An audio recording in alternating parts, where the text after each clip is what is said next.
Bueno, buenas noches. Estamos acá en Joica, con los amigos de Joica, a quienes les agradezco la invitación.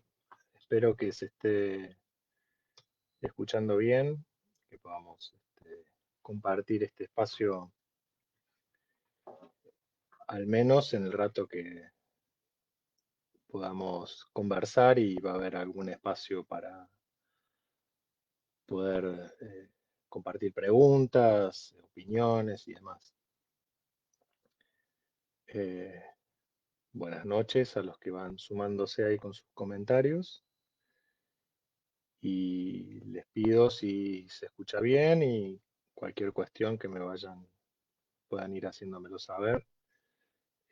Agradecerle las gestiones a Arturo Rogerio y a todos los amigos de Joica, por supuesto, el haberme invitado. Sé que es un ciclo que viene teniendo un éxito importante y ha tenido al menos un eco acá en la Argentina, en lo que sé, muy importante, así que eh, esperemos tratar de no defraudarlos en ese punto, aunque lamento decirles que vamos a hablar no del éxito, sino del fracaso. Eh, el título de mi intervención se llama Incurables, como habrán visto ahí, en el anuncio de la página. ¿Y a qué se refiere lo de incurables? Voy a comentar eh, una experiencia inédita que se realizó en un hospital general, en el servicio de salud mental de un hospital, con pacientes cuya particularidad era la ausencia casi completa a cualquier respuesta a los tratamientos instaurados desde ahí. Esta experiencia se llevó a cabo hace muchos años. Ya se han cumplido 10 años, es decir que es un tiempo suficiente como para poder habilitarme, al menos a mí, en mi experiencia, a hacer alguna reflexión al respecto. Quizás es el tiempo que esperaba también el filósofo Lucrecio para poder obtener algunas consecuencias o algún saldo de saber sobre algunas cosas. Sé que dentro de las personas que nos están escuchando hay un colega que también participó de la experiencia, no adentro de la experiencia misma con estos pacientes, sino bajo la modalidad de un cártel, cumpliendo la función que Lacan destinaba de más uno. ¿Mm? Un cártel dentro del ámbito del psicoanálisis, y en particular dentro de la escuela de la orientación lacaniana, se configura así, con 4 integrantes más uno. Y esto es una función, se llama más uno. El más uno al que me estoy refiriendo es mi colega y amigo Jorge Faraoni, este, y a quien le agradezco también el haber compartido esa experiencia. Y además es con quien sostenemos una importante interlocución en un seminario dentro de la Escuela de la Orientación Lacaniana que se titula Segundas Marcas. A quienes, bueno, de paso invitamos a los que quieran participar de este seminario. Es como todos los seminarios de la Escuela de la Orientación Lacaniana, eh, libres y gratuitos. Lo dictamos a nivel del Zoom.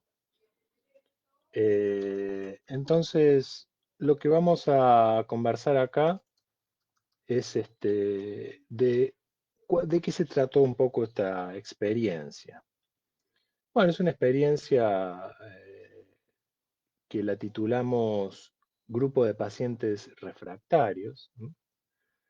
Y como decía, tuvo la orientación de alojar a todos esos pacientes que no encontraban ningún tipo de respuesta a los tratamientos, ya sea por su posición respecto de la cura, ¿m? Por ejemplo, el rechazo de saber, la irresponsabilidad, la ausencia de una demanda, los rasgos fuertes de reivindicación o de cristalización de carácter.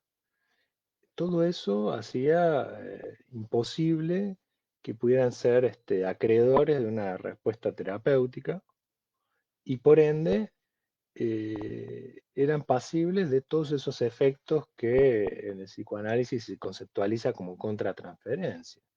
Es decir, el sentimiento de rechazo que generaba por parte de los tratantes, ¿m? Los profesionales tratantes, o el sentimiento de impotencia, ¿m?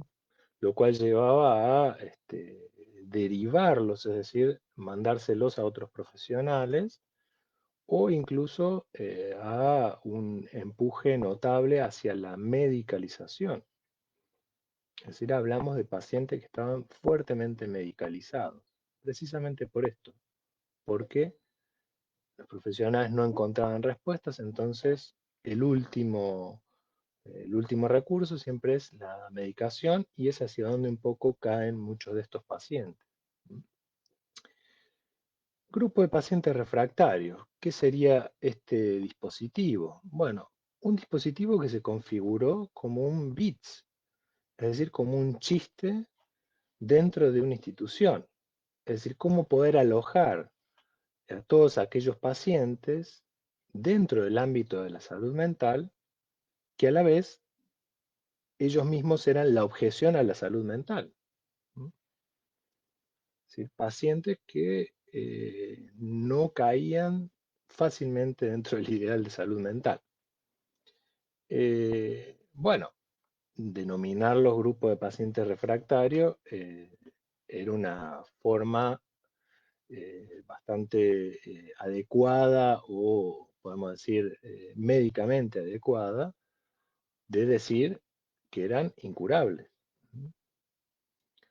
Pero bueno, este significante particular lo que hacía era poner en cuestión a la institución misma, pero a la vez dar una respuesta también, porque ¿qué era lo que pasaba? Muchos de estos pacientes terminaban yendo a la dirección del hospital o a la parte de la organización directiva del hospital a quejarse. ¿Por qué no encontraban respuestas adecuadas en ningún profesional? ¿Por qué nunca se los trataba como ellos pretendían ser tratados, etcétera? Lo cual los tornaba verdaderamente insoportables.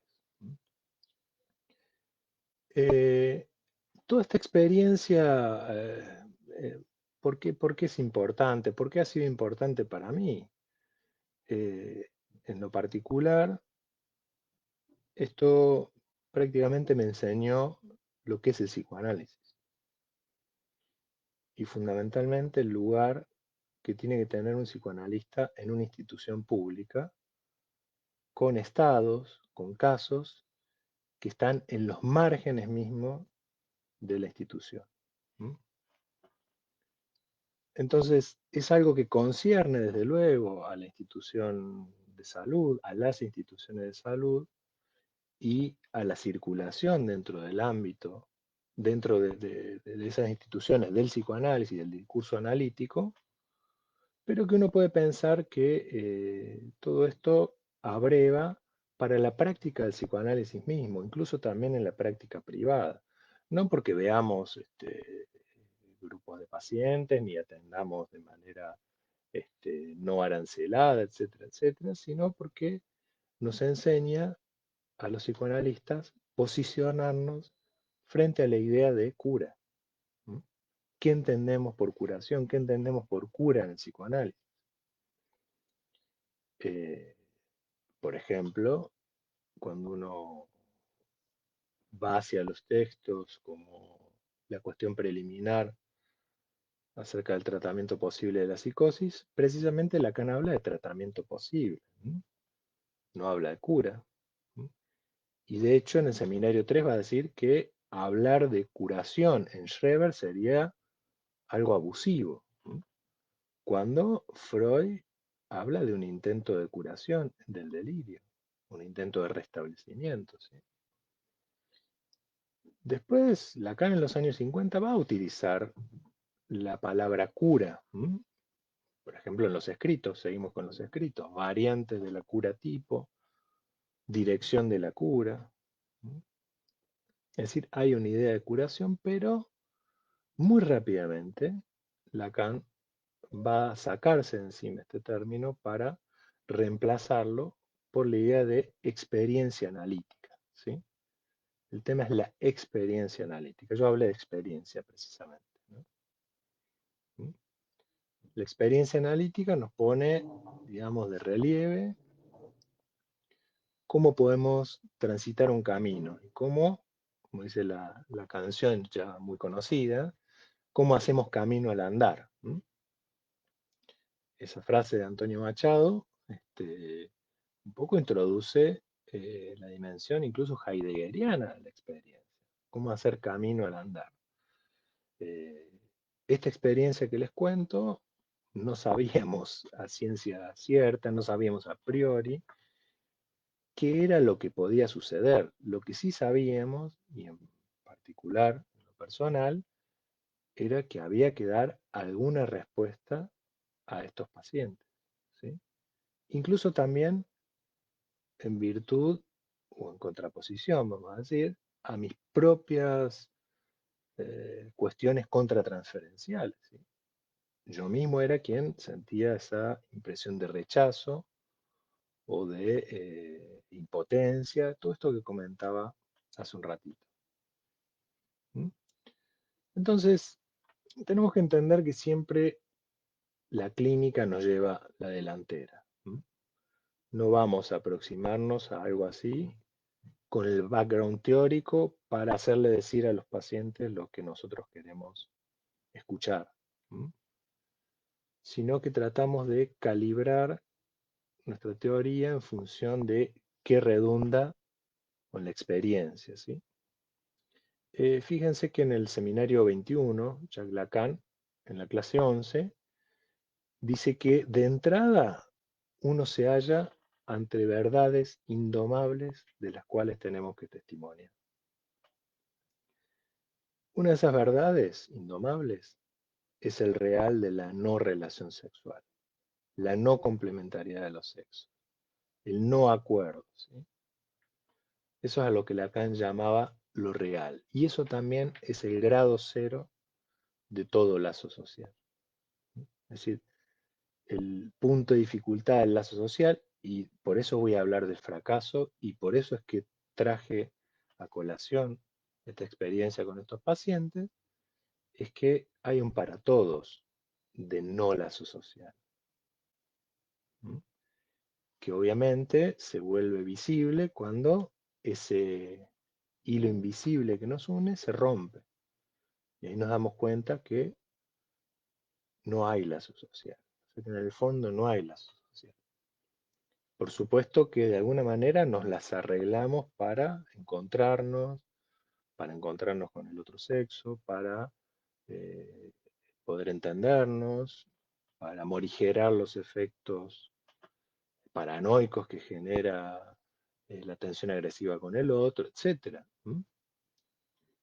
Pero ese no lazo social testimonia un poco la psicosis y formas marginales también de las neurosis. Entonces tenemos desde el punto de vista de la experiencia analítica cualquier ideal de lazo social, cualquier comunidad posible entre los hombres, entre uno y otro sexo, incluso entre el analizante y el analista, es ilusoria. Y pese a todo, armamos algún tipo de lazo social, pese a todo el psicoanálisis es un lazo social, el discurso analítico, tal como los otros discursos, el discurso de la histérica, plantea Lacan, el discurso universitario, eh, el discurso del amo. Ahora bien, por supuesto que el discurso analítico no es cualquier lazo social, es un discurso que introduce un lazo social inédito, ¿sí? Que no es ni de salud, ni de educación, ni de domesticación, es un lazo social que se sostiene por un deseo. Es decir, si yo estoy hablando acá, también es por un deseo. Y si estoy hablando de psicoanálisis es por el deseo del analista de alguna manera. Y si se llevó adelante esta experiencia en un hospital público, con pacientes tan complejos, es por el deseo del analista. Entonces, ¿cómo tenemos que dar cuenta de la práctica del psicoanálisis en el ámbito de las instituciones públicas de salud? Es muy difícil, porque se sostienen por un ideal y el analista tiende a romper cualquier ideal y mucho más cualquier ideal de salud. No podemos negar que, sobre todo en la República Argentina, una gran parte de las instituciones de salud y de los servicios de salud mental en particular se sostienen por la presencia de psiquiatras, psicólogos, trabajadores sociales, acompañantes terapéuticos, agentes sanitarios, talleristas, enfermeros, eh, muchos de ellos bajo la conceptualización, bajo la teoría psicoanalítica. Fundamentalmente los psicólogos, ¿sí? Algunos psiquiatras, en menor medida algunos trabajadores sociales y acompañantes terapéuticos, se aproximan a los pacientes, a las personas que sufren de alguna manera, bajo los conceptos del psicoanálisis. Ahora bien, tenemos ahí esta tensión de que desde el punto de vista psicoanalítico uno no está obligado a responder, pero desde el punto de vista de la salud pública, aquellos quienes tienen una carga pública, como se dice, están obligados a responder. ¿Mm? No hay muchos casos en los que el psicoanálisis se recuse, ¿sí? Pero la indicación de Lacan, por ejemplo, era que debía rehusarse el psicoanálisis a los canallas. ¿Mm? Básicamente aquel que encuentra justificaciones todo el tiempo para lo que hace, ¿sí? El que no se hace responsable. ¿Mm?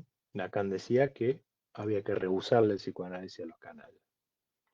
Pues bien, si tenemos un canalla en el ámbito de una institución pública de salud, no le podemos rehusar al menos las respuestas que puede dar uno como profesional de la institución, lo cual no quiere decir que eso sea un psicoanálisis. Ahora bien, tampoco el hecho de decir que uno hace psicoanálisis en el ámbito de la institución pública vaya a verificar que eso sea psicoanálisis, ¿sí?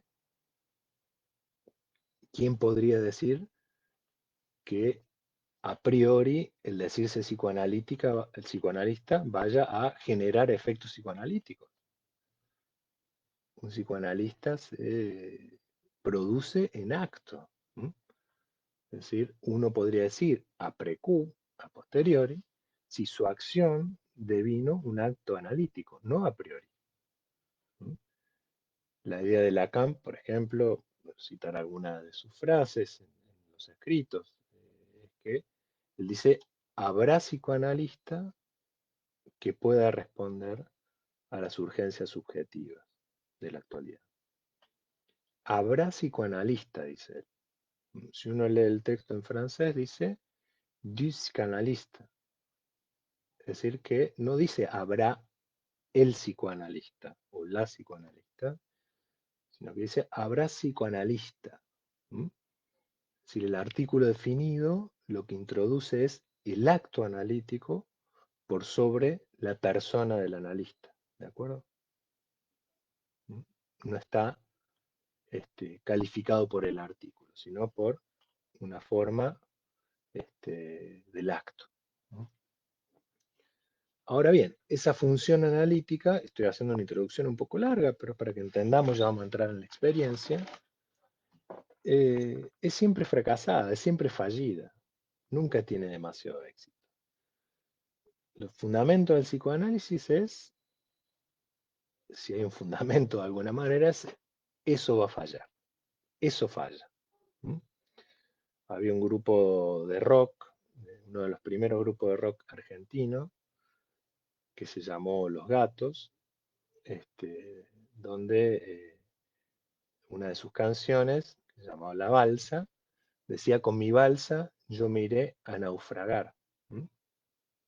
No decía: con mi balsa yo me iré a navegar y a pasarla hermoso, sino yo me iré a naufragar.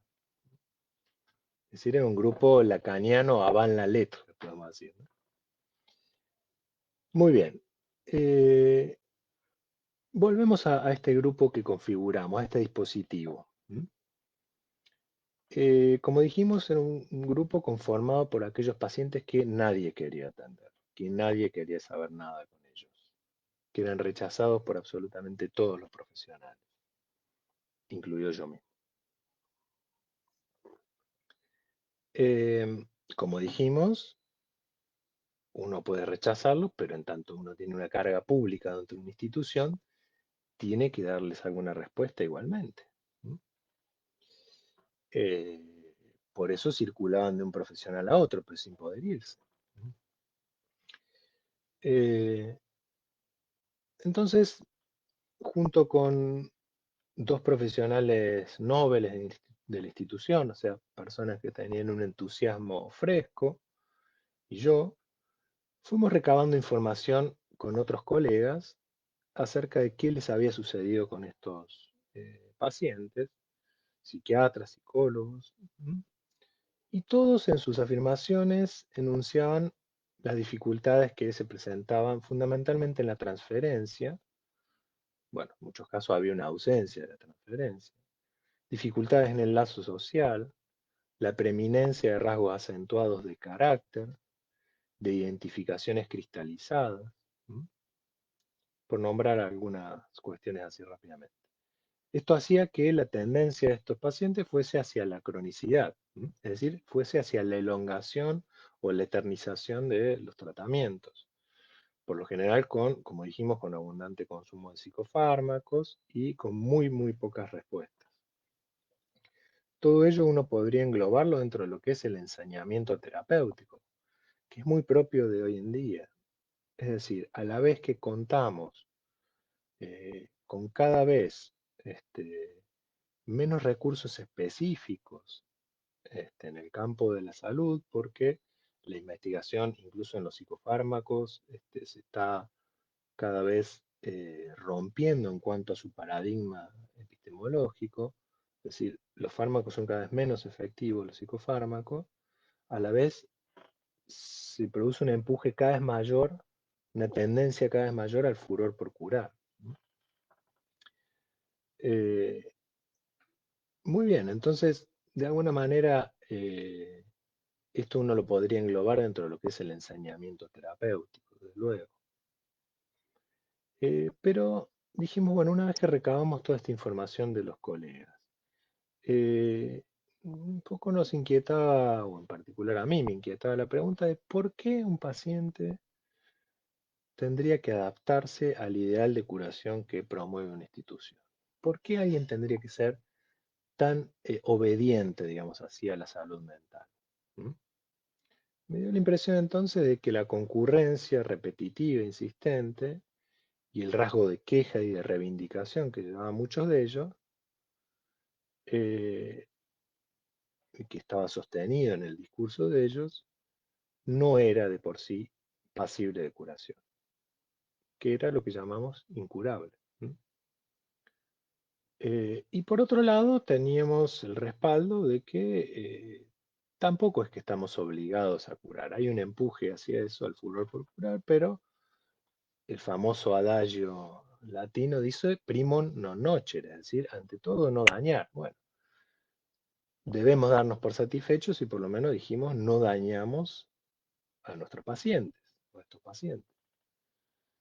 Entonces, desde el punto de vista institucional, estaba muy bien llamarlos refractarios, desde el punto de vista coloquial, lo que escuchábamos era incurables. No solamente del lado de los profesionales, sino también del lado de los mismos pacientes. De alguna manera, ellos en mayor o menor medida se nombraban a sí mismos como incurables. Es decir, nadie puede hacer nada conmigo. O en todo caso, no hay profesional que esté a la altura de lo que a mí me pasa. Entonces, si este grupo asistía repetitivamente, bajo una forma querulante de la demanda, no era por una exigencia de curación, pues ellos mismos estaban advertidos de eso, que eran incurables, sino que sí, que lo que exigían era un tratamiento. ¿M? Si ellos estaban advertidos en alguna medida de su propia incurabilidad, al menos lo que pedían del otro lado era que se los pudiera alojar para tratarlos, no para curarlos. ¿M? Entonces, me dio la impresión de que una manera de hacer un tratamiento posible de esto era alojarlos en un dispositivo. ¿M? ¿Para tratar qué? Para tratar lo imposible de curar. Este era el leitmotiv del dispositivo. En principio, muy precario, pero era esto. Entonces, un poco buscando alguna información, y por ahí los convoco también a que ustedes se puedan interiorizar en esto, me encontré que había un grupo, a mi modo de ver también refractario en el mundo, dentro de un movimiento grande que se llama la post-psiquiatría, donde se generó ya hace varios años, muchos años, una red que se llama Red de Escuchadores de Voces.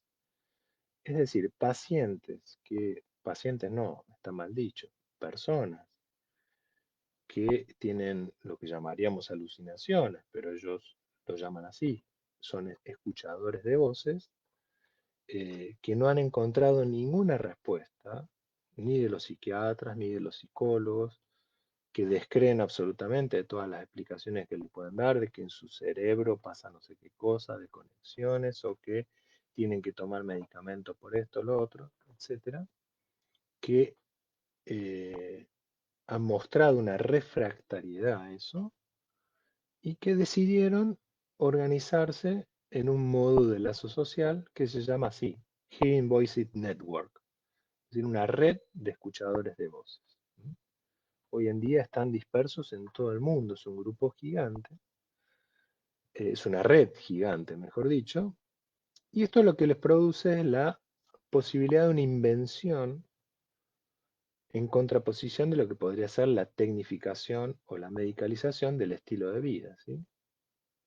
¿Mm? Ustedes pueden encontrar, hace poco estuve en Barcelona, el Café de las Voces, ¿sí? Que es un café que funciona en el viejo bar La Rubia, donde también se genera un punto de encuentro con personas que escuchan voces. ¿Y esto qué les permite? Les permite la originalidad de establecer un lazo social con aquello que está absolutamente fuera del lazo, es decir, la posibilidad de entrar en una interlocución con las voces. Muy bien, entonces, eh, alojar este grupo fue armar, de alguna manera, un dispositivo que funcionase como un grupo de reflexión, no como un grupo terapéutico, esto hay que entenderlo. Estamos hablando de un grupo de pacientes incurables. Y a la vez, a nombrar algo que no tiene nombre, es decir, algo que ya vamos a ver hacia el final, que tiene que ver con la máxima singularidad. Es decir, se trata de pacientes absolutamente inclasificables. No podríamos decir exactamente un paranoico, aunque algunos son muy querellantes. Tampoco podríamos decir que es un histérico o es un obsesivo grave, o no son fácilmente localizables en el tipo clínico. Y esto es muy interesante. No son localizables en el tipo clínico porque están comandados, porque hay una singularidad que los empuja, ¿no? Con lo cual también los hace muy difíciles de comunitarizar, ¿no? Muy bien, entonces, ¿cómo hacer, como diría Bataille, una comunidad con los que no tienen comunidad? ¿Mm? Bueno, había que armar ciertos criterios de inclusión, ¿no? Por ejemplo, que serían incluidos todos aquellos pacientes que dentro del servicio de salud mental hubiesen tenido dos o más terapias individuales, eh, grupales también podría ser, y que no hubiesen tenido ningún efecto, ¿sí? Dentro de esas terapias también incluimos la psicofarmacología, porque la psicofarmacología también es una terapia del sentido. No por el lado de la palabra, sino de la técnica, pero donde entra también la vía del sentido, un sentido libidinal en todo caso. Podrían ser talleres clínicos, lo que sea, bueno, durante un tiempo, un año, por ejemplo. Algo que no podía ser soslayado para el criterio de inclusión era que el profesional tratante señalara que ese paciente era para él al menos un incurable, ¿m? Es decir, un refractario.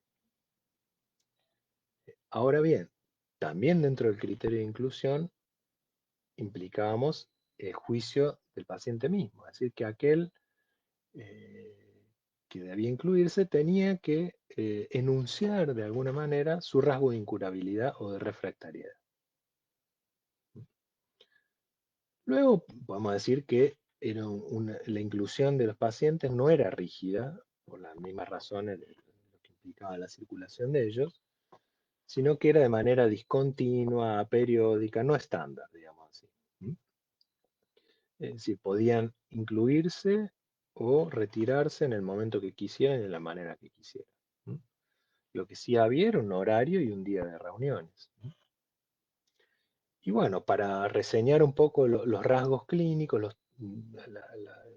los rasgos que portaban estos pacientes, podemos decir todos aquellos síntomas mudos, es decir, síntomas que no apuntan a un otro, que no tienen una significación. Caracteropatías, sujetos querellantes, posiciones de rechazo del saber o de rechazo del inconsciente, algunas formas distímicas, sujetos irresponsables, ¿m? Fundamentalmente todos inclasificables. ¿M? Y como criterio de exclusión, es importante tenerlo en cuenta, aquellos pacientes que estuviesen en urgencias o cuadros psicopatológicos agudizados, excitación psicomotriz, actinau, heteroagresividad, es así, es decir, toda aquella cuestión clínica que rompiera la línea del tiempo, es decir, todo aquello que se presentara en sincronía. Si lo que observaríamos eran pacientes que están en una diacronía permanente. Por ejemplo, la angustia es sincrónica, siempre. La urgencia, que tiene que ver con la urgencia subjetiva, siempre es sincrónica, nunca puede ser diacrónica. Si rompe la línea temporal. Bueno, esos pacientes quedan por fuera de este. ¿Sí? Son pacientes agudos, justamente, no crónicos.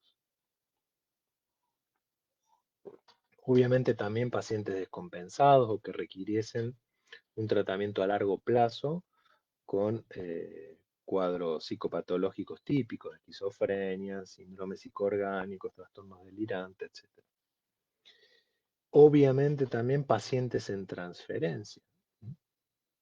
¿Por qué? Porque un paciente en transferencia es aquel paciente que ha podido ser de alguna manera curado de su rechazo de saber. Por último, aquellos pacientes que, aunque no estuvieran bien y tuviesen algún grado de cronificación, que tenían algún tipo de confianza en un tipo de terapia o incluso en la medicación misma, que confiaban que alguna medicación podía curarlos. Es decir, tenían alguna expectativa. Bueno, les cuento un poco cómo fue el inicio de las reuniones, que fue bastante curioso. Las reuniones reflejaron la misma refractariedad que tratábamos de alojar. Es decir, hubieron tres encuentros en los cuales no se encontró nadie, ni nosotros con los pacientes, ni los pacientes con nosotros, ni los pacientes entre ellos. ¿Mm? Bueno, en fin, llamamos a cada uno de ellos a ver qué había pasado. Bueno, se trataba de una investigación fundamentalmente, más que un grupo terapéutico, que no lo era un grupo de reflexión y fundamentalmente un cártel, es decir, una investigación. Bueno, lo que cada uno dijo es que había concurrido a la institución, había ido al grupo y que no había encontrado a nadie. Así dijeron uno, el otro, más allá. Es decir, así fueron durante 3 reuniones que no fueron. ¿M? Es decir, no se produjo ningún encuentro en esas 3 primeras reuniones. Bueno, una vez que pudimos encontrarnos y abrimos la palabra, de los cuales nosotros éramos testigos, como todo grupo de reflexión, empezaron a circular ciertos significantes. Soledad, falta de trabajo, depresión, incapacidad, pánico. Eran algunas de las letanías grupales que venían recorriendo ámbitos comunes y que iban desplazándose en las bocas quejosas de cada uno, acentuando, digamos, el aislamiento al que habían quedado confinados por su propia posición. Apatía, desgano, ideas de muerte, eran otros de los significantes que seguían. Voy a tomar una frase que marcaba también un sesgo, que era la siguiente: la imposibilidad, decía un paciente, no te deja hacer las cosas. La imposibilidad no te deja hacer las cosas. ¿Sí? Se marcaba algo de lo imposible. Un estar mal, podemos decir así, que afectaba o no afectaba, podemos decir, a los otros. ¿Mm? En ese sentido, lo que captábamos era una dimensión del sufrimiento, pero cuya atribución subjetiva era al otro. ¿Mm? Es decir, que no había una autoconciencia, vamos a decir así, en términos hegelianos. ¿Sí? No se era autoconsciente, no se era consciente de sí respecto del sufrimiento. ¿Mm? Por ejemplo, uno que decía, cuando estás mal, la gente no quiere saber nada. O sea que el problema del saber estaba del otro lado, no del lado de él. Es decir, una consideración absolutamente diametralmente opuesta a la dimensión del síntoma, es decir, la dimensión del sufrimiento que convoca a una verdad posible. Esta posición refractaria al tratamiento, este no querer saber nada, implicaba que el sujeto no orientara su síntoma como mensaje al otro. Entonces, este es un punto esencial, digamos, que no hay un mensaje al otro en ese síntoma. Entonces, ¿cuál sería nuestra posición como analista? Hasta los anteriores, los tratantes, había un empuje a inyectar, digamos, una demanda, una significación, algo que fuese dirigido a un otro, pero eso no estaba. Es decir, hablamos aquí, y esto es lo importante, esto es lo novedoso, digamos, de una clínica sin conflicto. Es decir, es una clínica del rechazo del inconsciente, lo cual no implica una clínica del rechazo del psicoanálisis. ¿Sí? Voy a tomar una cita de Freud que me parece muy importante del Moisés, la religión monoteísta, donde dice Freud que hay una multitud de procesos similares, dice, entre aquellos que nos ha dado la exploración analítica de la vida anímica. De estos, dice Freud, una parte se los llama patológicos y otra parte se los incluye en la diversidad de lo normal. Para ello poco importa, pues, las fronteras entre ambos no son netas. Los mecanismos son en vasta medida los mismos. Y es mucho más importante que las alteraciones en cuestión se consumen en el yo o se le contrapone como algo ajeno, en cuyo caso son llamados síntomas. Cito al Freud de Moisés porque hay una idea muy específica, digamos, muy aguda, de un autor que se llama Peter Sloterdijk, que no es psicoanalista, pero que señala cómo Freud en ese texto, en el Moisés, se encarga deliberadamente de obviar, de olvidar el término inconsciente. Y en su lugar pone otra palabra, que es la palabra Enstellung. ¿Mm? Eso me parece muy importante porque de alguna manera Freud, en ese texto, que es el último gran texto de la obra freudiana antes de su muerte, se encarga de sacarse de encima la palabra inconsciente. No estamos haciendo una arenga en contra del inconsciente, lo que estamos diciendo es que en estos casos de la clínica sin conflicto, la noción freudiana de inconsciente no se sostiene. Para Freud mismo tampoco era un término muy cómodo. Y para Lacan en su última enseñanza también resulta ser un término incómodo a tal punto que utiliza en su lugar otro concepto que es el parletre, no el inconsciente. Entonces, ¿cómo de alguna manera lo que viene en primer plano en estos pacientes es lo incurable? Lo incurable como qué, no como dificultad ni como conflicto, sino como una solución. Eso es lo que empezamos a captar en las reuniones. ¿Mm? Uno puede decir una forma muy cercana a lo que Lacan llamaba el santóm, el sintóm, ¿sí? Es decir, una autocuración fuera de todo vínculo social y cuyos pacientes, cuyas personas, aman eso más que ninguna otra cosa. ¿Mm? Es eso también lo que los hace absolutamente refractarios, ¿sí? Veamos otros ejemplos de lo que pasaba con estos pacientes, como para hacerlo más ilustrativo. Por ejemplo, no quiero decir que en todos los casos se haya producido este efecto sintomático que llama Lacan, ¿sí?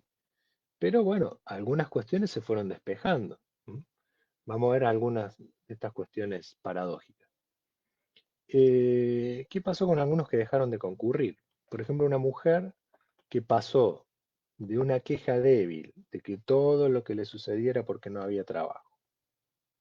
Entonces todo su malestar, su depresión, toda su desgracia era que no tenía trabajo, que el Estado no le daba trabajo, que no había gente que tenía suficiente coraje para darle trabajo, y en virtud de la circulación horizontal, de esta forma horizontal de circulación de la palabra, lo que viene a decir luego es, quizás no me publicite lo suficiente. El escucharse esto en el grupo, bajo esa forma de circulación que Freud situaba como una manera horizontal de identificación, produjo un desplazamiento para ella inédito, a tal punto que no volvió al grupo. Otro paciente, bueno, resultó que había encontrado un efecto beneficioso en los psicofármacos, pero eh, finalmente otra abandonó la concurrencia y todo tratamiento cuando pudo lograr su jubilación por discapacidad. Es decir, que la discapacidad anudaba algo de esa imposibilidad de curar en ella. No es una solución ideal para uno, podríamos decir. No es una solución formidable, pero es la solución que esta mujer encontró. Pudimos entender que había llegado hasta ahí. Pero veamos un caso más curioso todavía del abandono del grupo. Eh, un hombre absolutamente querellante, confrontado con todos los médicos del hospital, con todo el personal médico, con los cirujanos, con los clínicos, con los cardiólogos, con los psicólogos, bueno, los psicólogos directamente decía que eran la peor peste que podía haber habido, nunca tuvo una buena experiencia, etc. Finalmente su psiquiatra, que había llegado a ese punto con la medicalización, como mencionábamos antes, tampoco había logrado un tratamiento que la apaciguara. Al venir a este grupo, monopoliza la palabra, produce toda esta catarata de quejas y se va. Concluye la reunión, terminamos ahí, nos quedamos todos callados, se va y no vuelve a concurrir más. Bueno, pues bien, lo llamamos para tratar de entender qué había pasado y qué es lo que dice este hombre. Me dijo, doctor, quiero agradecerle todo lo que usted ha hecho por mí. Yo no entendía casi nada de qué me estaba diciendo. Bueno, ¿a qué se refiere? ¿Qué es lo que tiene para agradecer? Ahora sé que no es un lugar para mí. Es decir, este hombre había debido pasar por un grupo de refractarios, es decir, por un grupo que era la objeción misma al ideal de salud o de salud mental de una institución, para saber qué cosa no era un otro para él. Es decir, el otro de la institución no era para él. ¿De acuerdo?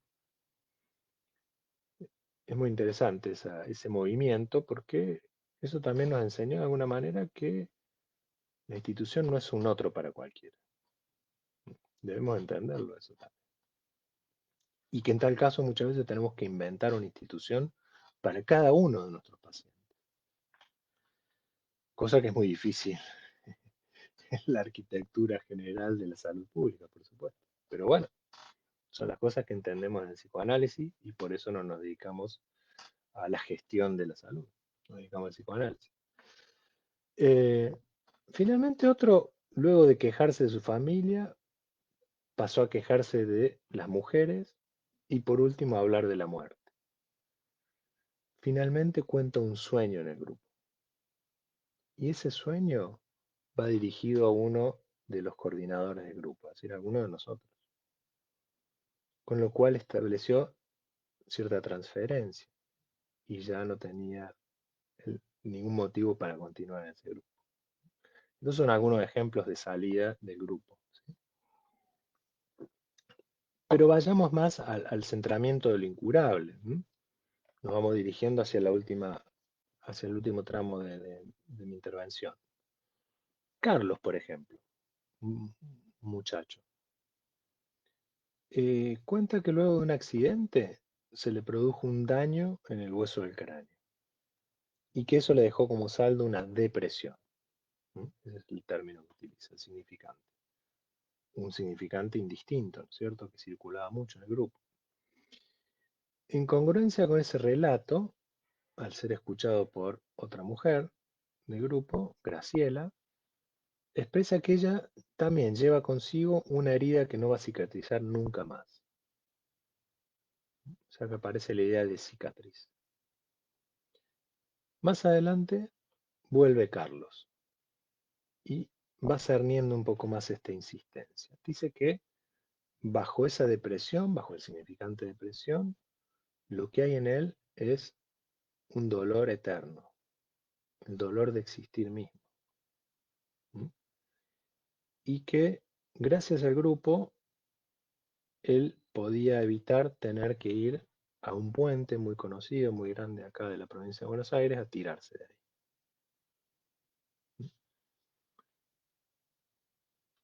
Ahora Graciela va a decir que esa abertura, esa herida abierta que ella tiene, esa herida que no cicatriza, tiene que ver con algo a lo que lo convoca la realidad cotidiana y que nunca había podido hablarlo hasta entonces, que era lo siguiente: cuando ella llegaba a un lugar, a algunos lugares específicamente, sentía algo en el ambiente, un temor, un miedo incierto que tenía que ver con el acento de certeza.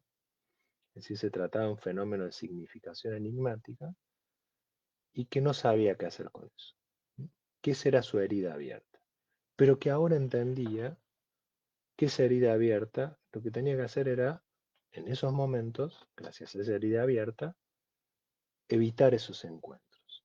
¿Mm? Es decir, no ir más allá de ese fenómeno de significación enigmática. Era como una especie de angustia señal. ¿Mm? Eh, entonces, estos dos ejemplos, digamos, era como, bajo la forma de la cicatriz, algunos de estos pacientes fueron cerniendo aquella forma de lo incurable. Bajo la forma de la depresión en uno, es decir, alguien que no se tenía que curar de la depresión, sino que ese término tenía que conservarlo, porque era su cicatriz, y otra mujer que eso que no lograba cicatrizar, esa herida abierta, era una advertencia de lo que tenía que evitar. ¿De acuerdo?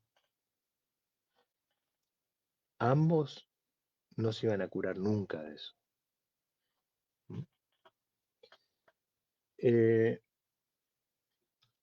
Michael Stone, que es un psiquiatra norteamericano, muy conocido eh, por eh, su publicación acerca de los trastornos de la personalidad, tiene un libro que a mí me llamó la atención hace muchos años sobre lo tratable y lo intratable. Bueno, él habla de los pacientes tratables e intratables en función de los trastornos de la personalidad, pero divide las categorías de tratabilidad, podemos decirlo así, en tres zonas. La zona A, B y C. La zona A son los pacientes tratables, la zona C, los pacientes intratables, y la zona B, una región que se llama gris, una gray zone. Bien, no es demasiado interesante esta clasificación, por supuesto, ni tampoco muy inventiva, es una clasificación norteamericana bastante simplista, pero me parece que no deja de ser interesante leer algo ahí, que él dice, ¿qué es lo que hace que un paciente que esté en la zona gris pase a ser intratable, para nosotros incurable, o tratable? ¿Mm? Lo que hace que pase de un lado para el otro es el entusiasmo del terapeuta. ¿Mm? Es decir, que él pone el acento en algo interesante, que es la posición nuestra ante el deseo. Es decir, el deseo del analista. ¿Qué es lo que nosotros queremos acerca de eso? Por supuesto que si hay un deseo enfermo para el psicoanálisis, es el deseo de curar, ante lo cual Freud nos ha puesto en aviso siempre. ¿Mm? Incluso Freud no era entusiasta de las terapias. ¿Mm? Él lo dice así. En las conferencias del psicoanálisis dice, nunca fui entusiasta de la terapia. Pero el deseo del analista, ¿qué es? ¿Mm? No es el deseo de curar, es el deseo de obtener lo incurable. ¿Mm? Es el deseo de aislar lo incurable de cada quien. Entonces, el poder soportar un espacio así, ¿m? Y la asombrosa disposición que tuvieron los pacientes, llamados pacientes así por la institución, para nosotros no eran pacientes, eran concurrentes en todo caso, fue motivado por el deseo del analista, como este deseo de obtener lo incurable.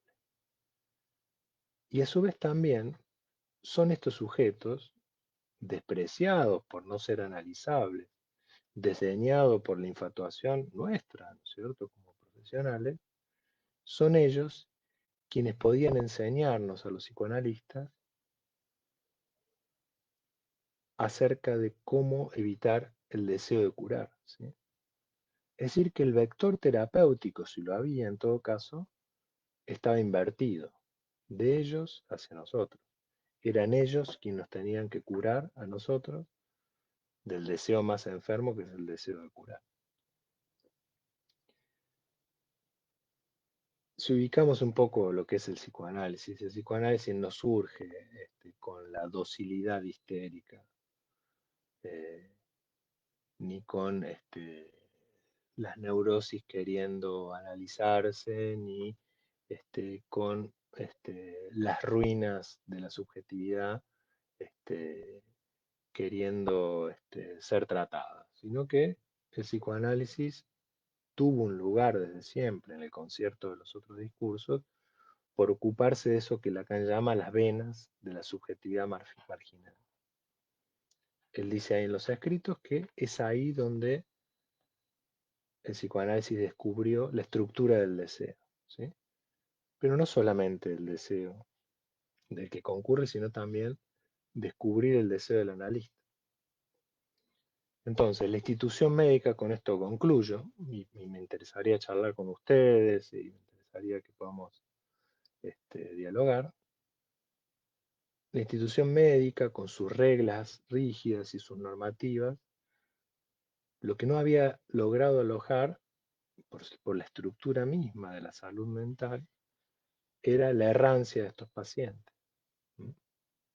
Ahora bien, bajo esta forma de los refractarios, lo que se propició es un modo de nominar algo que no tiene nombre, porque es la desobediencia absoluta a las categorías psiquiátricas y de la salud mental. Fue esta invención de un nombre absolutamente provisional lo que produjo, en suma, digamos, en síntesis, un efecto de comunidad para todos aquellos que no tienen una comunidad posible. Porque si hay algo que tienen a flor de piel y que todos tenemos finalmente, es nuestra propia singularidad. ¿Mm? Entonces, luego de que nos íbamos de esta experiencia, luego que cerramos la puerta de la institución, lo que nos encontramos es que estas personas, rechazadas por todos y demás, habían logrado encontrarse entre ellos, habían logrado reunirse después de las sesiones. Y a uno que se quejaba de que todo su problema era que no tenía novia, le habían conseguido una novia, el otro que no tenía trabajo le habían conseguido trabajo. Es decir, entre ellos solos resolvían mucho mejor las cuestiones terapéuticas y nos dejaban despejado el camino a nosotros para desde el psicoanálisis poder aprender o aprender en todo caso qué significa la invención de un síntoma, un TH, que es el gesto más absolutamente singular que puede tener alguien, como respuesta a lo real, es decir, como respuesta a lo imposible de soportar. Bueno, yo dejaría acá y en todo caso vamos dialogando. Si mis amigos de Joica les parece, calculo que tendré que responder algunas preguntas en el chat y demás.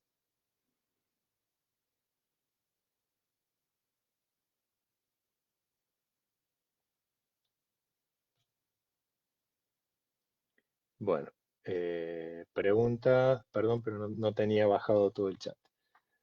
Les invitamos. Bueno, curarse del deseo de curar, dice Griselda Sánchez.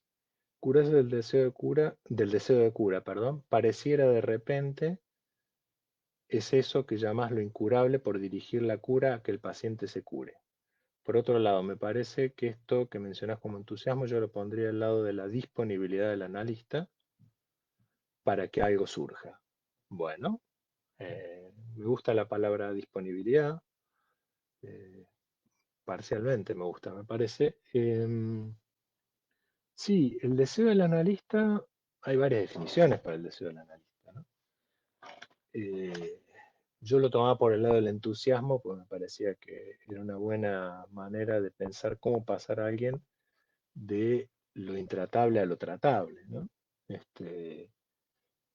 Cómo a veces esa frontera lo define, no lo define ninguna ontología, sino que lo define la posición en la que alguien escucha. ¿Mm? Lo cual no quiere decir que tengamos que tratar a todo el mundo, ni que tengamos que, mucho menos, curar a todo el mundo, ¿sí? Ahora, la posición de énfasis en la curación que muchas veces vemos en muchas bueno, en la medicina actual, por supuesto, en la psiquiatría y demás, es muy peligrosa. Es muy peligrosa y va en contra también de las invenciones de cada quien.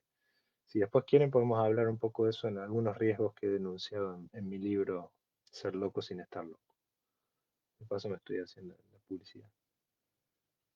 Liliana Ramos, saludos de México. Hola Liliana. ¿Nos puedes compartir qué descubriste de ti mismo en ese proceso? Jorge Alonso Fernández Rivera. Me gusta tu pregunta, Jorge.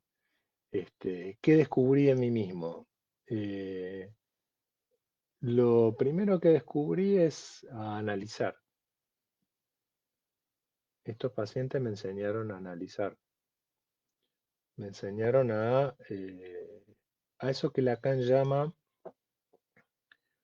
eh, la falsa humildad, ¿no? En los escritos.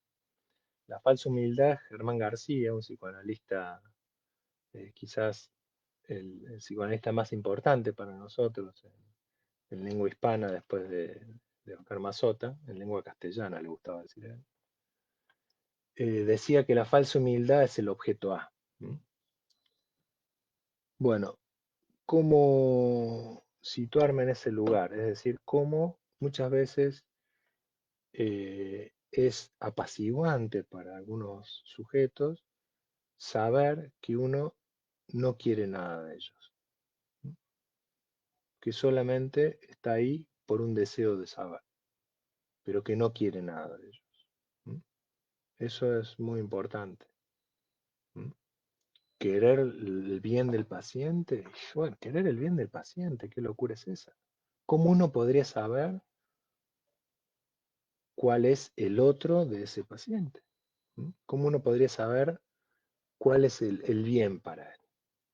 Y uno inyectarle un bien supuesto, ¿no? En todo caso, pues si podemos hacer algo es para mitigar el empuje al mal que tiene cada uno de nuestros pacientes. Pero querer el bien. Bueno, estas son algunas cosas y por supuesto darme cuenta que uno mismo es incurable también, por supuesto. Eh, Perdón, pero con tantas preguntas me perdí aquí. Jorge Alonso, acá. Eh, Nada nos cura de nuestra condición de sujeto. ¿Quién es curable? Dice mi amigo Mane Rodríguez. Desde luego, Mane. Claro, es una observación muy precisa la tuya. No nos podemos curar de nuestra condición de sujeto. Es imposible.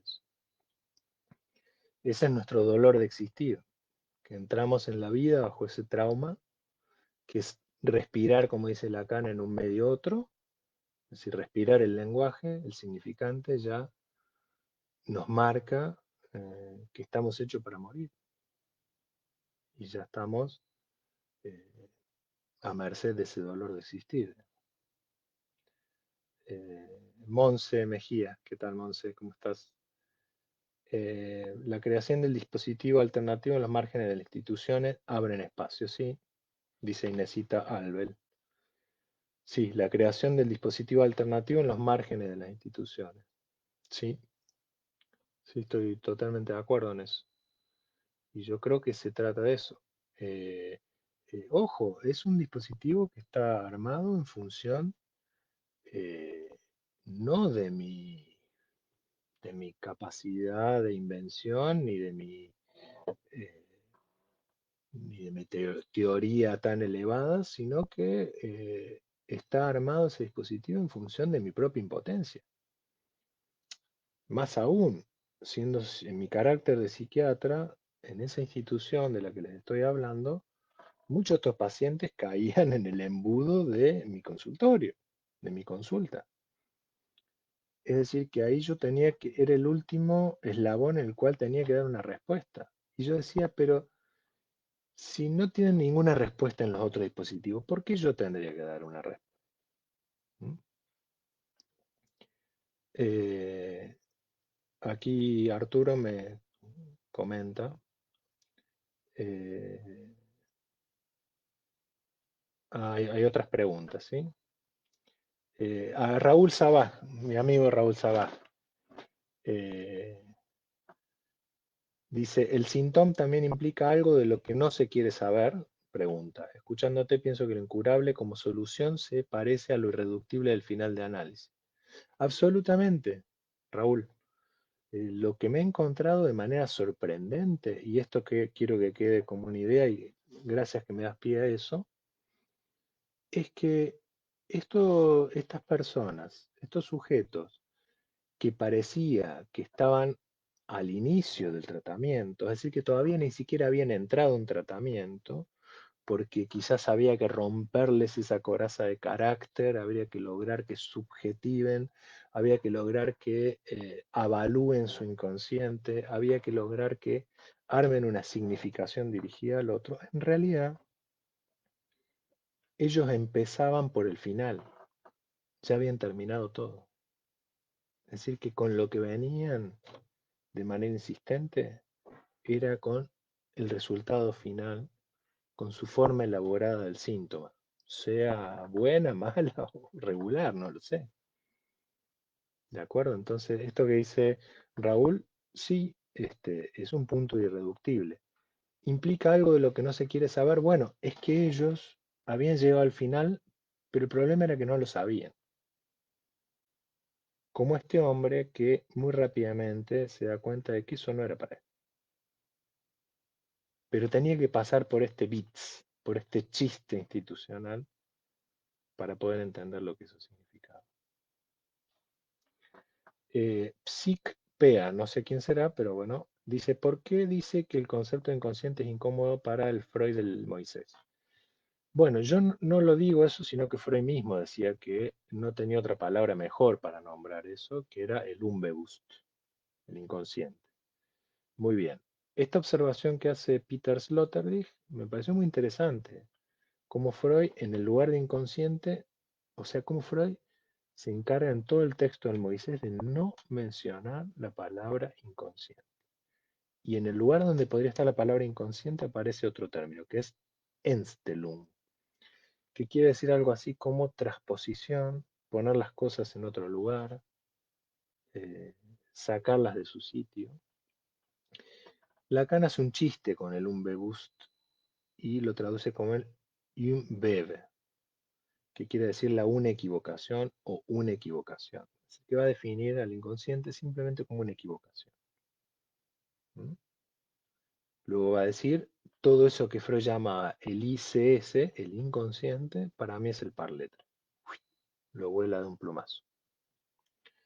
Con esto no quiere decir que no haya inconsciente, ni nada por el estilo. Quiero decir que la última enseñanza de Lacan es una respuesta a esa forma de la clínica, como lo que mencionamos acá, de el sin conflicto.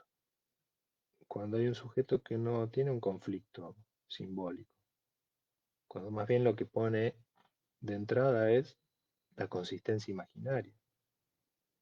Y hacia el final de la enseñanza, Lacan desjerarquiza los registros y no le da preeminencia a uno sobre otro.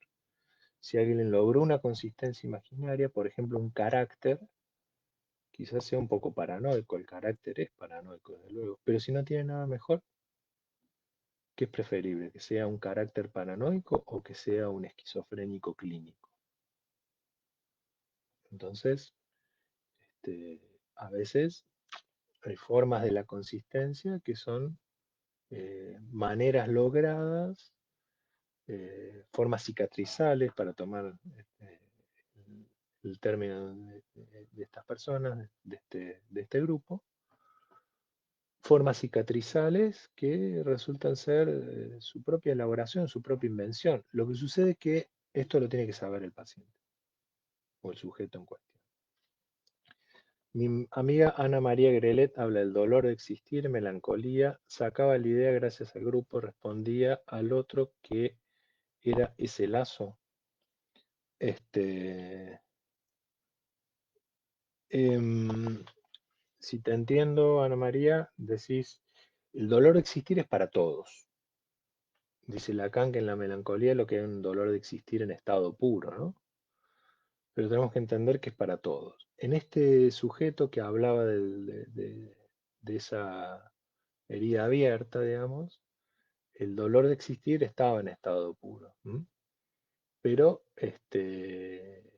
se cicatrizaba bajo la forma del significante depresión.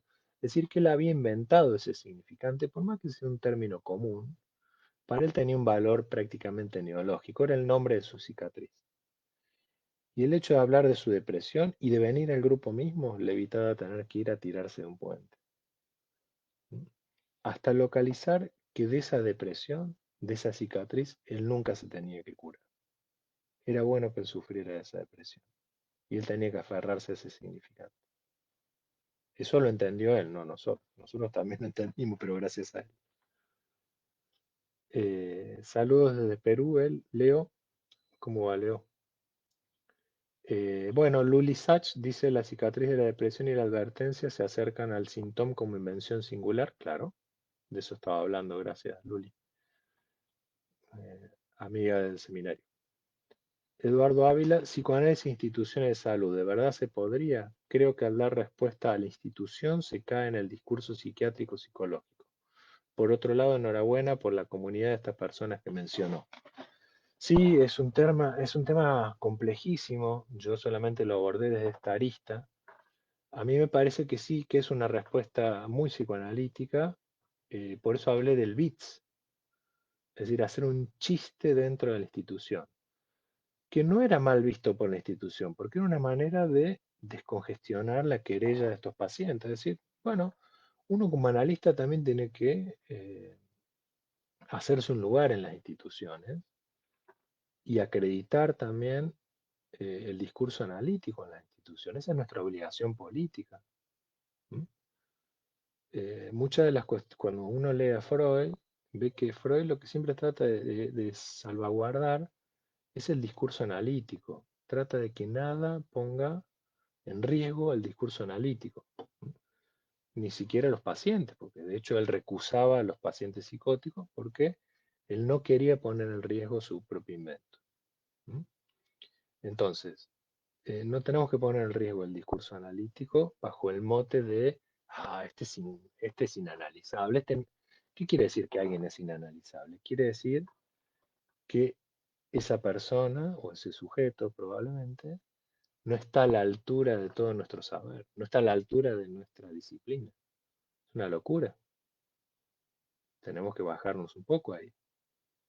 Entonces, el lograr que estos pacientes se dirigieran ahí a este grupo era dar una respuesta a la institución.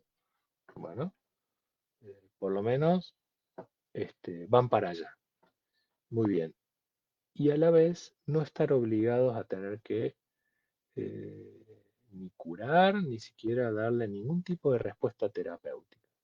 Era un grupo de reflexión y el leitmotiv del grupo era la investigación. Por eso se constituyó un cártel, ¿no? Para leer estos efectos. ¿De acuerdo? Entonces, sí, muchas de las respuestas que los psicoanalistas vamos a dar en las instituciones no van a ser psicoanalíticas. Pero lo psicoanalítico es saber leerlas.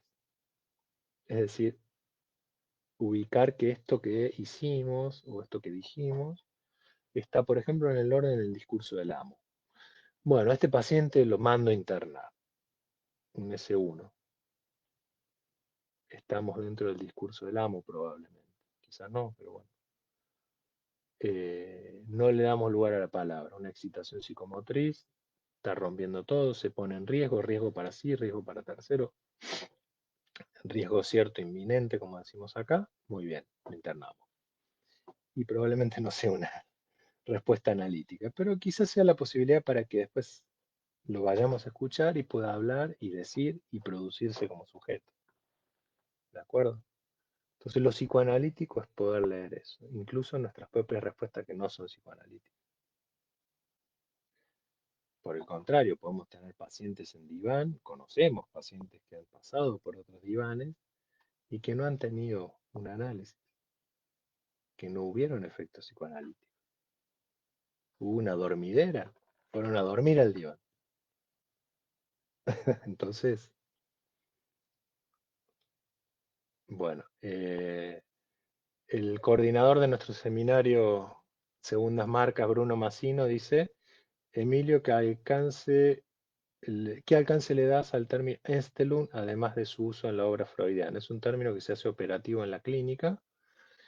Mira, Bruno, Enstellung está en... Yo encontré ese término en el índice de términos alemanes de los escritos. Es muy interesante recorrer el índice de términos alemanes en los escritos, porque eh, ahora que hablábamos de rechazo, posiciones de rechazo de saber y demás, Lacan hizo del rechazo hizo toda una política, ¿no? Que es el objeto A. De hecho, el índice de términos alemanes en los escritos comienza con la palabra Ablehnung, que quiere decir rechazo. ¿Mm? Y es ese término que también está al final de la obra freudiana Análisis terminable e interminable, cuando Freud habla de Ablehnung des Weiblichkeit, que es rechazo a la feminidad. ¿Mm? Entonces, cuando Miller le dice, Jacques Miller le dice a Lacan, yo voy a hacer voy a establecer los escritos, perfecto, le dice, y vamos a poner los gráficos, un índice de gráfico, perfecto, y vamos a hacer un índice razonado, está muy bien, y un índice de términos alemanes, y Lacan le dice, momento, yo quiero que el índice de términos alemanes comience con la palabra Ablehnung, rechazo. ¿Mm? Primera cuestión. ¿Qué tiene que ver esto con Estelung? Bueno, el otro término que aparece en el índice de términos alemanes es Estelung, que si mal no recuerdo, en dos oportunidades Lacan lo menciona. Una de esas oportunidades es la dirección de la cura. ¿Mm? Estelung me parece un término interesantísimo. Yo no lo tenía realmente. Lo fui a buscar después de que leí ese texto de Peter Sloterdijk. Y sobre todo por esto, me llama la atención cómo Freud, hacia el final de su obra, su última gran obra, sabemos lo que fue el Moisés para él, lo que dice en su biografía, Jones sobre eso, y cómo Freud no menciona todo el término inconsciente. Y si vamos a buscar esa palabra en Stellung, es donde podría estar la palabra inconsciente. Entonces, ¿qué lugar, cómo se hace operativo en la clínica? Yo creo que bajo esta forma que no es el inconsciente que se llama transferencial, sino que es la forma del inconsciente real, ¿m? Que es la equivocación o la una equivocación, como lo llama Lacan, ¿m? Que son formas que no introducen una significación, una verdad por venir y demás, sino modos de invención, digamos así, de la lengua, con los cuales uno puede producir remiendos muy efectivos en la clínica. ¿M? Por eso, yo no me quiero ir mucho de tema, pero tomemos estos pacientes. La misma palabra depresión para uno. Hay otra mujer, yo no cité este caso para no hacerme muy prolongado también, pero hay otra que habla del nido vacío. ¿M? No, era una mujer que no paraba de llorar, no paraba de llorar todo el tiempo. Y ya no tenía lágrimas más para llorar. Como dice Oliverio Girondo, llorar hasta con las rodillas. Bien, su problema era el nido vacío. Esto fue decantándose en la circulación de palabras, en esa forma horizontal que decíamos de la identificación, hasta lograr decantar que todo su problema era el vacío, que todo su problema había sido cuando le habían sacado a sus hijos de la panza, y que eso le había dejado un vacío imposible de curar. Una vez que se pudo situar ese vacío imposible de curar, no lloró más esa mujer. Se transformó en la mujer del vacío. ¿M? En lugar de sufrir del nido vacío, quedó en un vacío circunscriptor, una manera de situar el agujero para eso. Andrea dice, coincido en lo que planteas de hacer un lugar al discurso de psicoanálisis en el hospital como política de lectura, claro. Política de lectura, me gustó eso. Pablo dice, ve en. No sé, es un lenguaje cifrado, ¿no? Desconozco qué querrá decir eso.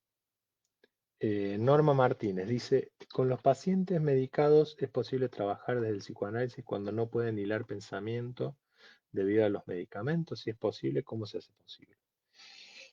Y bueno, me parece que toda pregunta, como decía Frege, tiene su respuesta incluida. Eh, y si es imposible hablar, no se puede trabajar, digamos, con un paciente así. Eh, es cierto que hay muchos pacientes que están sobremedicados. Estos pacientes eran sobrado ejemplo de eso. ¿M? Eran pacientes que estaban muy medicados por el mismo hecho de que caían a ese lugar común de la medicación una vez que habían atravesado todos los tratamientos. Porque se los pensaba así, se pensaba que estaban al inicio del tratamiento y que había que romper no sé qué cosa a los Reich, a lo Wilhelm Reich, una coraza de carácter, sin saber que había algo de entrada que era la insistencia pulsional, que era la forma de lo incurable, que esa era su demanda insoportable. Era el empuje de su máxima singularidad. ¿No? Por eso Lacan dice, siguiendo un poco a Reich, ¿no? Cuando pensamos, digamos, que se trata de la resistencia, no, la resistencia es del analista. ¿Eh? ¿Qué quiere decir resistencia? Decía Germán García. Resistencia quiere decir que no obtengo lo que yo espero, pero no se trata de eso. Las resistencias son del analista. Ahora, cuando pensamos que se trata de resistencia, dice Lacan, más bien es una insistencia. No se trata de lo que resiste, sino de lo que insiste. Tenemos que poder escuchar lo que insiste. ¿Y qué es lo que insiste acá? Insiste algo de la singularidad máxima, algo que es el resultado final de una invención, nos gusta o no nos guste. Entonces, abramos un poco la cabeza, veamos muchos de esos pacientes que vienen y concurren y no encuentran salida y no, y se insiste con distintos tipos de tratamiento y medicamentos, esto y lo otro, y pero ¿no será que están curados ya y que no los podemos escuchar? ¿Mm? Dice Laura Benetti, ¿y en la institución qué efectos hubo de ese bits? Eh, bueno, yo creo que el efecto era que la institución por lo menos no captara que fuese un bits. El bits institucional, ¿qué quiere decir? ¿Qué quiere decir un bits? Vayamos por ahí. Un bits quiere decir que se produce una técnica significante, que hay un otro al que se alude y un efecto de verdad puesto en juego, digamos. Bueno, la técnica significante es el armado del dispositivo, es un dispositivo de palabras. El otro es eso que nos decían los mismos pacientes. Venían casi con orgullo a decir, bueno, yo vengo a los refractarios, yo soy de los refractarios. Entonces se había producido una identificación, pero no era cualquier identificación, como mencionamos hacia el final de lo que expuse. Era una identificación que tenía como rasgo singular el ser imposibles a la salud mental. Es decir, tenían como rasgo el no estar incluidos dentro del servicio de salud mental. Es como esa biblioteca borgiana, ¿no es cierto? Donde hay un catálogo con los libros que no están en todos los catálogos. Creo que era así más o menos. Bueno, ¿cómo puede haber, digamos, un dispositivo que sea dentro de un servicio de salud mental que sea la objeción a la salud mental? Eso es un chiste extraordinario. No nos habíamos dado cuenta de eso hasta que lo pusimos en práctica.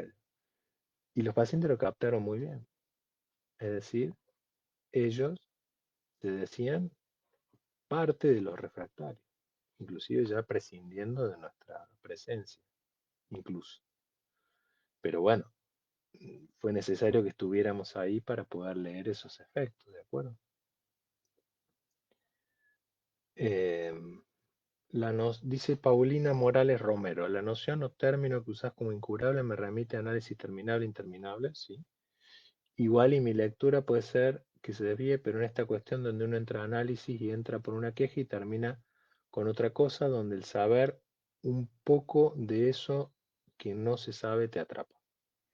Ahora no sé si el decir incurable sea por esa lectura que alcance a hacer o por esta cuestión que menciona sobre los sujetos que no quieren saber de ese deseo inconsciente. Bueno, sí, no sé si podré responder, tendré tiempo para responder toda esta pregunta, pero sí, está tomado de análisis terminable interminable o finito infinito, como puede decirse también. Eh, Unlige, que utiliza Freud ese término, fíjense también cómo termina, ¿no? El texto mismo. Termina por el lado del rechazo a la feminidad, por la roca viva de la castración, el enigma de la sexualidad y el rechazo a la feminidad para ambos sexos. La palabra rechazo está hacia el final. De alguna manera es un poco lo que pensaba Lacan del final de análisis en los años 70 avanzados, ¿no? Sobre todo en un texto que es un seminario que se llamó Linsú. Bueno, en Linsú, que va a hablar del fracaso particularmente, esta es una clínica del fracaso, ¿m? Ubica que en el psicoanálisis, hacia el final, lo que tiene que hacerse verdaderamente es un contra-psicoanálisis. Es decir, hay que ir en contra de todo eso que sería la pasión por el sentido e incluso también lo que podría ser lo que vos mencionás como el querer saber sobre el deseo inconsciente, que te introduce en una metonimia infinita. Por eso es que Lacan ancló esa metonimia en un punto de basta que lo llamó identificación al síntoma. Una vez que uno se identifica al síntoma, es decir, soy eso, este es mi incurable, no hay inconsciente ahí. Ya está. Ya no hay elucubración de saber que valga. Entonces, me parece central esto para pensar un poco la clínica sin conflicto. Después podríamos hablar de todo lo otro, el inconsciente transferencial, los lapsus, creer en eso, creer en el síntoma, etcétera, etcétera. Muy bien, pero estamos hablando de un punto de dificultad, un punto de obstáculo en la clínica que se presenta con sujetos muy graves, muy complejos, que no solamente lo vamos a ver en las instituciones, lo vamos a ver y cada vez más en nuestros consultorios, porque hay una revocación cada vez más progresiva del estatuto del sujeto del inconsciente, por la sencilla razón de que el inconsciente no tiene un estatuto óntico, lo hemos dicho sobradas ocasiones. El inconsciente tiene un estatuto ético, con lo cual las condiciones de humanidad, el discurso del otro va cambiando, se va modificando, y por ende el estatuto del inconsciente también. Por eso es que se habla de un inconsciente real. ¿M? No quiere decir que todo eso descalifique la obra freudiana ni nada, pero estamos situando Freud antes y Freud después. Lacan antes, Lacan después. ¿No? Fíjense que hablamos de Lacan de los 50, después hablamos de Lacan de los 70. Y hablamos de Freud de la conferencia de introducción al psicoanálisis, y hablamos del Freud de análisis terminado e interminable y en Moisés, la última enseñanza, iba a decir. La última parte de la obra freudiana. ¿Sí? Bueno, René Reyes de San Luis Potosí. Un saludo, René. No sé si estaríamos ahí, Arturo. ¿Tú qué dices?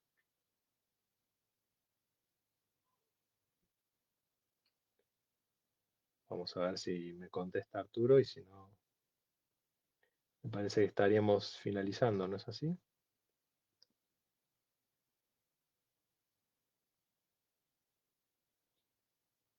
Ah, una pregunta más acá de Pilar Esteban. Me parece que te conozco, Pilar. ¿Cómo te va? Luego de esa experiencia y que lo logran hacer algo con esa insistencia, ¿dejan la medicación o siguen sosteniéndose con la medicación? Bueno, algunos dejaron la medicación, otros que no encontraban beneficios en la medicación, encontraron un beneficio en la medicación y dejaron el grupo. Eh, el- este grupo de reflexión no excluía el tratamiento mismo, ¿sí? O sea, seguían estando refractariamente en sus tratamientos, ¿sí? Por una cuestión también de cuidado institucional, ¿sí?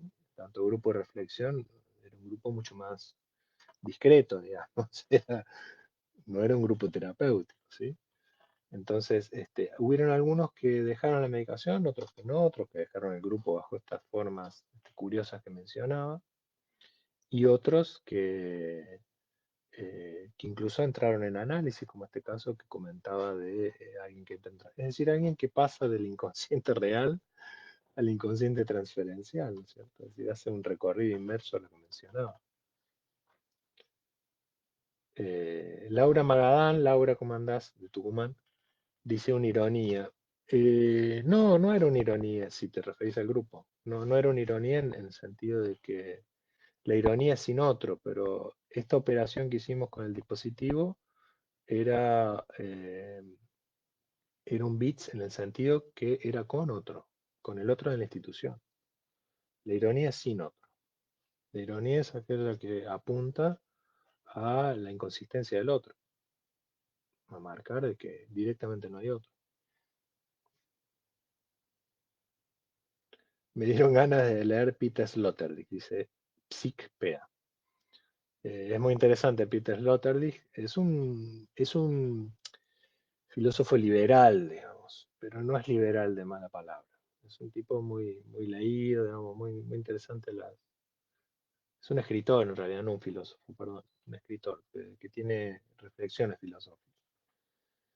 Este, hay un texto que te recomiendo ahora de los últimos que compré de él, sobre la libertad, que es muy interesante. Eh,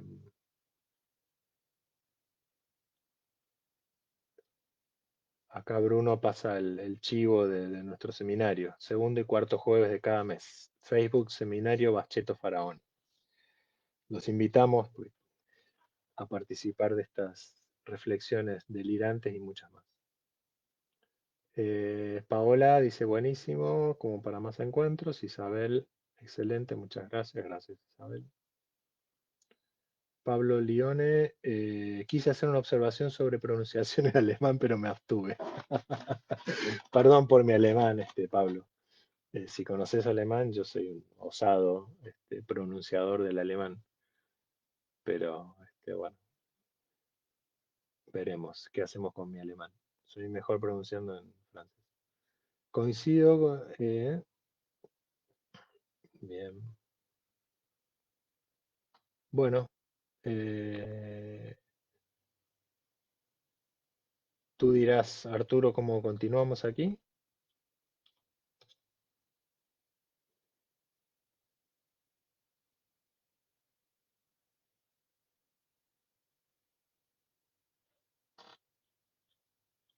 Arturo,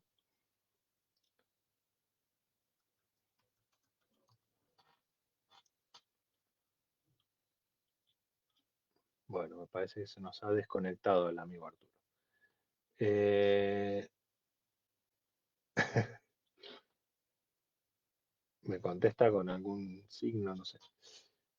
Eh, bueno, muy bien, amigos y queridos oyentes, les agradezco la, la escucha atenta, las preguntas y bueno, esperemos vernos en cualquier momento y agradecerles una vez más a Arturo Rogerio, a los amigos de Joica y esperamos haber fracasado de la mejor manera, como diría Becky. Este, un saludo a todos.